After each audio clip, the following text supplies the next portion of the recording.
میرے عزیزوں، کیا آج ہم اس تاریخ کو بھی یاد رکھتے ہیں؟ آپ مجھے بتا سکتے ہیں یہ ہجری کا کون سا سال چل رہا ہے؟ 1458؟ بہتوں کو اس چیز کی خبر بھی نہیں رہتی کہ 1448 چل رہا ہے، 1445 چل رہا ہے، کچھ پتا ہی نہیں ہے۔ توجہ دو، تمہاری اپنی آئیڈینٹی ہے، یہ تمہاری اپنی شناخت ہے، اور دنیا نے اس کو تسلیم کیا تھا، دنیا نے اس کو مانا تھا۔ اور دنیا کو جب کبھی کوئی معاملات کرنے ہوتے عربوں سے، وہ یہ نہیں کہتے کہ 15 جنوری کو یہ ہونا ہے، وہ کہتے 15 رجب کو یہ چاہیے۔ میرے عزیزو، آج آپ اپنی تاریخوں کا اہتمام کیوں نہیں کرتے؟ ہمیں تو کتنے لوگوں کو پوچھنا پڑتا ہے، سیدھے منہ اٹھا کر کے آگے کہا حضرت 25 سپٹمبر کو میری شادی ہے، آپ ہیں کہ نہیں ہیں؟ ہم ان سے پوچھتے ہیں اس کے مطابق مہینہ کون سا ہے اسلامی، ہم یہ تو دیکھ لیں۔ ان کو پتہ ہی نہیں، اچھا وہ بھی ہے، میں دیکھ کر کے آتا ہوں، سپٹمبر میں کیا چل رہا ہے وہ دیکھتا ہوں۔ تمہیں یہ ہونا چاہیے تھا پہلے آ کر کے کہتے کہ 20 ربیع الاول کو شادی ہے، پھر ہمیں پوچھنا پڑتا کہ اس میں سپٹمبر ہے کہ اکتوبر ہے۔ تمہاری فرسٹ پرائیورٹی یہ ہونی چاہیے تھی، آپ پہلے اس ہجری تاریخ کو ترجیح دو جو ہماری شناخت ہے، جو ہماری پہچان ہے۔ لوگوں نے اس کو چھوڑ دیا ہے، اور یہ قمری مہینے ہیں، اللہ تبارک و تعالیٰ کے بنائے ہوئے ہیں۔ اور ایسا میں نہیں کہہ رہا کہ جنوری، فروری، مارچ، اپریل یہ سب پورے گمراہ ہیں، ایسا نہیں ہے، وہ شمسی سال ہیں، سورج سے چلنے والے اور یہ چاند سے چلنے والے ہیں۔ یہ دونوں اللہ تبارک و تعالیٰ کے نظام کائنات میں موجود ہیں، ہم اس سے اپنے آپ کو دور نہیں کر رہے ہیں، لیکن جہاں ہماری پہچان بنائی گئی ہے اس پہچان کو بھی تو قائم رکھو، اس پہچان کو باقی رکھو۔ عربوں میں آج بھی سسٹم ہے، عرب میں آپ جائیں گے تو وہاں پہلی تاریخ آپ کو یہ نظر آئے گی اسلامی تاریخ، اور اس کے بعد جو موافق دوسری تاریخ ہے اس کو بھی بیان کر دیا جاتا ہے۔ یہ حضرت عمر فاروق رضی اللہ تعالیٰ عنہ کا بنایا ہوا سسٹم ہے۔ تاریخ بنانا ایسا آسان کام نہیں ہے، اور لوگوں کے لیے میرے عزیزوں، سیدنا عمر ابن خطاب رضی اللہ تعالیٰ عنہ نے جو سہولیات قائم کی، یہ جو ڈاک کا سسٹم ہے، پوسٹ آفس جو ہوتے ہیں، یہ حضرت عمر کا بنایا ہوا ہے۔ ڈاک سسٹم کہ کیسے خطوط جائیں گے، کیسے خطوط وصول کیے جائیں گے، اس کی ڈیوٹی کس کی ہوگی، کون لوگ اس میں باضابطہ سیلریڈ لوگ تھے، محکمہ ڈاک اس کو کہا جاتا ہے، ٹیکسال جس کو کہتے ہیں۔ پھر کرنسی کا جو سسٹم آیا کہ کچھ بھی نہیں چلے گا، یہ حضرت عمر فاروق رضی اللہ تعالیٰ عنہ نے قائم فرمایا کہ ہماری اپنی پہچان ہوگی۔ آج ہر کنٹری میں آپ جائیں، کسی بھی ملک میں جائیں، پہلے ایسا نہیں ہوتا تھا، ایک ملک ہوتا کئی سکے ملتے آپ کو وہاں پہ، پہلے سسٹم ایسا تھا ایک ملک ہے، سکے کئی ہوتے تھے، سونے کے بھی ہیں، چاندی کے بھی ہیں، پیتل کے بھی ہیں، تانبے کے بھی، اور الگ الگ نقشے کے ہیں، چلتے تھے تو ان کی اصلی ویلیو سے چلتے تھے۔ یعنی سونے کا اتنا وزن کا سکہ ہے، وہ چاہے اس پر کچھ بھی چھپا ہوا ہو، ویلیو ہے۔ چاندی کا سکہ ہے، اس پر کچھ بھی چھپاؤ، گھوڑا چھپاؤ، ہاتھی چھپاؤ، بادشاہ چھپاؤ، کچھ بھی ہو، لیکن اس کی اپنی ویلیو ہوتی تھی۔ تو اس طرح سے سکے چلتے تھے۔ سیدنا عمر ابن خطاب رضی اللہ تعالیٰ عنہ نے ایک کرنسی جاری فرمائی اسلامی، درہم اور دینار کو خاص فرما دیا گیا، اور اس کی ویلیو بھی تقریباً طے کر دی گئی، اور اسی پر سب کچھ نظام ڈیپینڈ ہے۔ کس کے پاس کتنے درہم ہو تو مالک نصاب ہے، کس کے پاس کتنے دینار ہو تو مالک نصاب ہے، زکوٰۃ دینے کے قابل ہے۔ یہ سب کرنسی بننے کے بعد ہر ایک کا وزن طے کیا گیا، دینار اتنی وزن کا ہوگا، درہم اتنی وزن کا ہوگا، اور جس کے پاس 40 دینار آ گئے وہ مالک نصاب ہے، جس کے پاس 200 درہم آ گئے، درہم چاندی کے ہوتے تھے، درہم چاندی کے ہوتے تھے، وہ مالک نصاب ہے۔ آج آپ سے، یہ پڑھے لکھے لوگ ہیں، آپ لوگ بہت پڑھے لکھے لوگ ہیں، لیکن ایک مسئلہ میں آپ سے پوچھتا ہوں، زکوٰۃ دینے کے لیے ہر سال سنتے تو ہوں گے، مالک نصاب جس کو کہتے ہیں نا، جس کے اوپر زکوٰۃ فرض ہے، اس کے لیے سونا کتنا ہونا چاہیے؟ کتنا سونا اس کے پاس ہو، گولڈ کتنا ہو اس کے پاس جس کو زکوٰۃ دینا واجب ہے؟ بہت اچھا، کتنا؟ 7.5 تولہ سونا، اور چاندی کا بھی آپ نے سن رکھا ہوگا 52.5 تولہ چاندی۔ یہ کہاں سے آیا آپ کے پاس؟ یہ آج ہمارے پاس یہ سسٹم کہاں سے؟ 7.5 تولہ سونا اور 52.5 تولہ چاندی، یہ کس نے بنایا؟ میرے عزیزو حضرت عمر نے جو درہم اور دینار کو بنایا تھا، 40 دینار وزن کرو گے 7.5 تولہ سونا بنے گا. 200 درہم جو چاندی کے تھے اس کو تولو گے تو 52.5 تولہ چاندی بنے گی. سسٹم وہی ہے. اور آج درہم و دینار ہے نہیں تو ان کا وزن تو برقرار ہے. اب قیامت تک کے لیے وہ سسٹم بنا ہوا ہے. خلافت کا سسٹم ایسی ہی نہیں کہ 4 لوگ بیٹھے اس کے یہ نظام الہی ہے. یہ قیامت تک چلنے کے لیے آیا ہوا دین ہے. سیدنا عمر ابن خطاب رضی اللہ تعالیٰ عنہ نے جو نظام بنایا تھا خلافت کا، اللہ اکبر، وہ ایسا تھا کہ آپ رات کو جب گشت کرتے، ایک بار ایسا ہوا کہ کچھ لوگ راستے پر نظر آئے اور وہاں پر ایک خاتون درد زہ میں مبتلا تھی. درد زہ کس کو کہتے ہیں؟ بچے کی ولادت کے ٹائم پر جو عورت کو تکلیف ہوتی ہے ڈیلیوری کے ٹائم پر. تو حضرت عمر کا گزر وہاں سے ہو رہا تھا، تو وہاں پر جو مسافر تھے ان سے پوچھا کیا مسئلہ ہے؟ کہا ایسے ایسی عورت اچانک درد میں مبتلا ہو گئی، تکلیف زیادہ ہے. وہ لوگ پہچانتے نہیں تھے. حضرت عمر فوراً اپنے گھر کی عورتوں کو بلائے اور دایا بنا کر کے اس خاتون کی خدمت میں لگا دیا. اور جب ولادت ہوئی بچے کی، اس کے لیے سارا انتظام کیا ان کے کھانے پینے کا، اور اس کے بعد واپس چلے آئے. مسافر کہنے لگے کہ اس رات میں اس طرح کی تکلیف ہو گئی ہماری خاتون کو، یہ کون فرشتہ بن کر کے آیا؟ کیا یہاں پر اس طرح کے حالات ہوتے ہیں؟ کوئی ڈاکٹر تھا، یہ کوئی حکیم تھا؟ تو آئے ہوئے لوگوں نے کہا تمہیں پتا نہیں، وہ وقت کا خلیفہ عمر ابن خطاب تھا. کسی ضرورت مند تک پہنچ جانا اور اس کی ساری چیزوں کو دیکھنا. حضرت عمر فاروق رضی اللہ تعالیٰ عنہ صرف اور صرف یہ راستے کے نظام کے سلسلے میں ہی نہیں، بہت سارے ایسے ضرورت مند تھے جہاں پر آپ پہنچ جایا کرتے تھے. میرے عزیزو، آج کے دور میں مجھے لا کر کے دکھاؤ ایک مثال، کوئی دور فاروقی کی کوئی ایک مثال. اسی لیے تو روم کے بادشاہ نے قاصد بھیجے تھے کہ دیکھ کر کے آؤ یہ عمر ابن خطاب کا جو دبدبہ ہے، کتنا سیکیورٹی میں یہ لوگ رہتے ہیں. تو قاصد آ کر کے مدینے میں سب سے پہلے لوگوں سے پوچھا کہ تمہارا بادشاہ کہاں ہے؟ تو لوگوں نے کہا ہمارا بادشاہ نہیں ہوتا، امیر المومنین ہے. اس نے کہا اچھا وہ ٹھیک ہے امیر المومنین ہے جو بھی ہے، لیکن اس کا محل کہاں ہے؟ تو مدینے والے پھر ہنس پڑے، کہا اس کا محل نہیں، دیکھو مسجد نبوی کے قریب پیپل کے جھاڑ کے نیچے سو رہا ہوگا، ایک درخت کے نیچے سو رہا ہوگا. وہ قاصد آیا اور دیکھا تو سیدنا عمر ابن خطاب رضی اللہ تعالیٰ عنہ کو تنہا درخت کے نیچے آرام کرتے ہوئے پایا. اور وہ سوچنے پر مجبور ہو گیا، کیا یہ عمر ابن خطاب ہے جس سے ہمارے بادشاہ ڈرے ہوئے ہیں، ہماری فوجیں ڈری ہوئی ہیں، اور یہ آرام کی نیند سو رہا ہے، اور میں اکیلا ہوں، چاہوں تو ابھی اس کو مار بھی سکتا ہوں. حضرت عمر کی آنکھ کھل گئی اور دیکھتے ہی اس سے کہا جو تو سوچ رہا ہے وہ ہو نہیں سکتا. اللہ تبارک و تعالیٰ کے اس نظام کو جب تک اللہ کی رضا کے لیے کوئی چلائے تو بندہ اللہ کی حفاظت میں ہوتا ہے، اللہ کی حفاظت میں ہے. تو وہ ڈر کے کپاتا رہا اور کہا کہ ہمارے بادشاہوں کا سسٹم ایسا ہے، اتنے بڑے دربار ہیں، اتنے بڑی فوج ہے، ان کے لاؤ لشکر، ان کے تمام ساز و سامان اٹھانے والی ایک الگ جماعت ہے. وہ سب ہونے کے باوجود جھاڑ کے نیچے سوئے ہوئے خلیفہ سے کتنا ہم ڈرتے ہیں، کیوں ایسا ہے؟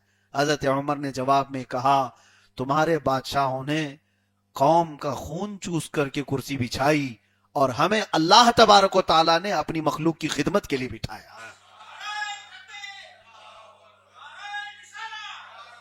میرے عزیزو، یہ فرق آج کے زمانے میں بھی محسوس ہمیں ہونا چاہیے. آج کے زمانے میں بھی اب کوئی ایسی کرسی نظر نہیں آتی جو غریبوں اور امت کے لیے یا مخلوق کے لیے بیٹھی ہوئی ہو. یہ سارے خون چوسے ہوئے لوگوں کی کرسیاں ہیں، اور یہ ہلتی ڈولتی ہی رہیں گی، زیادہ دیر کی ہے نہیں. وقت وقت کی بات ہے، لوگوں کو نشہ ہے. آج جس طرح سے پاور کا اور تخت کا نشہ چڑھتا ہے تو پھر وہ ہر ایک کو چونٹی کیڑے مکوڑے سمجھنے لگ جاتے ہیں. تکبر اور غرور میں ہر ایک بادشاہ کا حال یہ ہوتا ہے. لیکن خلافت راشدہ میں یہ نہیں ہے. خلیفہ وقت کا جب بنتا ہے تو وہ سب کو افضل مانتا ہے، اپنے کو کمتر مانتا ہے. وہاں بالکل الگ ہے.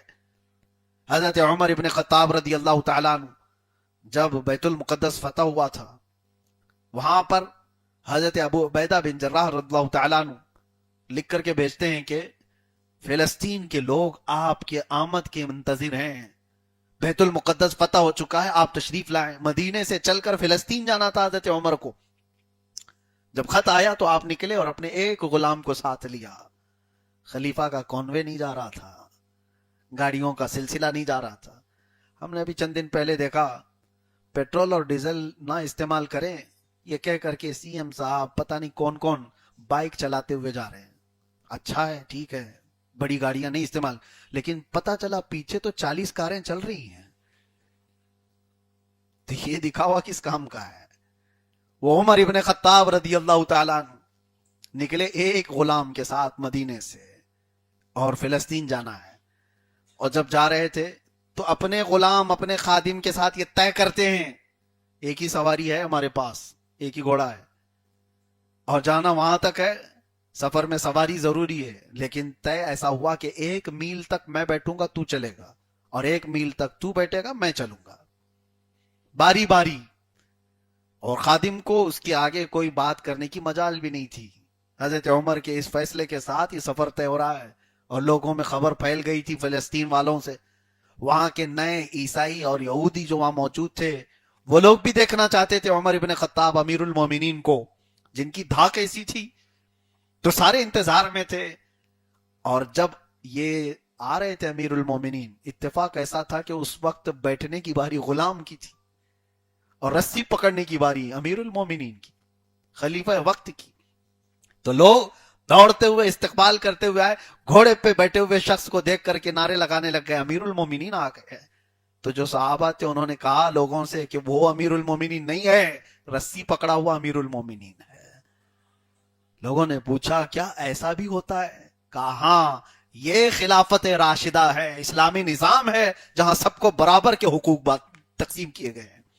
سیدنا عمر ابن خطاب رضی اللہ تعالیٰ عنہ کا دور اس بارے میں مشہور تھا, وہ سب کو برابر کی بات کرتے تھے. آپ کو کسی نے مشورہ دیا تھا آپ کے آخری وقت میں کہ آپ کے انتقال کے بعد آپ اپنے بیٹے کو اپنا خلیفہ بنا دیجئے, آپ کا رعب ایسا ہے, آپ کا دبدبہ ایسا ہے. اور تو اور میرے عزیزوں, بڑے بڑے حکومتیں تقریباً 36 لاکھ اسکوائر کلومیٹر کو آپ نے فتح کر لیا تھا مدینے سے نکل کر کے. مدینے کی باؤنڈری 1 کلومیٹر کی اسکوائر تھی, بس 1 کلومیٹر کی سراؤنڈنگ میں مدینہ تھا اور نکلا 36 لاکھ اسکوائر کلومیٹر پر. دور فاروقی میں آپ سے کہا گیا تھا کہ آپ اپنے بیٹے کو خلیفہ بنا دیجئے. حضرت عمر اتنے جلال میں آئے اور مشورہ دینے والے کو ڈانٹ کر کے بگایا. کہا رسول اللہ کی پوری امت میں اس کو خلیفہ بنا کر کے چلا جاؤں. اپنے بیٹے کے بارے میں کہا اور پھر کسی چیز کا ذکر کیا, کہا اس کو یہ کرنا نہیں آتا, میں اس کو خلیفہ بناؤں. اور پھر یہ فرمایا جو کام رسول اللہ نے اپنی زندگی میں نہیں کیا اور جو ابو بکر نے نہیں کیا وہ میں کیوں کر کے جاؤں. ہر پیر تو اپنے بیٹے کو خلیفہ بنا کے جاتا ہے, لیکن دور فاروقی میں یا خلافت راشدہ میں آپ یہ نہیں دکھا سکتے. حضرت ابو بکر صدیق کس کے جانشین تھے؟ رسول اللہ صلی اللہ علیہ وسلم. تو کیا رسول اللہ کے بیٹے تھے حضرت ابو بکر؟ حضرت ابو بکر کے جانشین کون تھے؟ حضرت عمر. تو کیا حضرت عمر حضرت ابو بکر کے بیٹے تھے؟ نہیں. حضرت عمر کے جانشین بنے حضرت عثمان, ان کا بھی کوئی تعلق نہیں ہے بیٹے ہونے کا, بھتیجے بانجے ہونے کا کوئی. حضرت عثمان کے جانشین بنے حیدر کرار. تو حضرت علی رضی اللہ تعالیٰ عنہ کیا حضرت عثمان کے بیٹے وغیرہ تھے؟ نہیں. اسلامی سسٹم یہ تھا. اب کچھ جماعتیں جو حضرت علی رضی اللہ تعالیٰ عنہ کے لیے خلافت بلا فصل مانتے ہیں کہ نہیں حضرت علی ہی حقدار تھے حضور صلی اللہ تعالیٰ علیہ وسلم کے بعد خلیفہ بننے کے. تو ان کا وہی کانسیپٹ ہے جو باپ کے بعد بیٹے والا, رشتہ داری والا, کہ رسول اللہ صلی اللہ علیہ وسلم کے چچیرے بھائی بھی ہیں, رسول اللہ صلی اللہ تعالیٰ علیہ وسلم کے داماد بھی ہیں, رسول کریم صلی اللہ تعالیٰ علیہ وسلم کے سب سے پہلے اسلام لانے والے صحابی بھی ہیں. یہ ساری چیزیں اپنی جگہ پر میرے عزیزو, لیکن امت کا جو سسٹم بنایا, یہ جو نظام بنایا, ایک جمہوریت کے اعتبار سے سارے صحابہ نے جس پر اتفاق کیا وہ خلیفۃ المسلمین صدیق اکبر بنے تھے. حضرت عمر بنے, حضرت عثمان بنے, حضرت علی. اب میں چند باتیں آپ کو یہ بھی بتا دوں, دور فاروقی میں اس خلافت میں جو اہم اہم کام ہوئے تھے, جیسے میں نے بتایا جنگوں کا سسٹم تو ایسا تھا میرے عزیزو,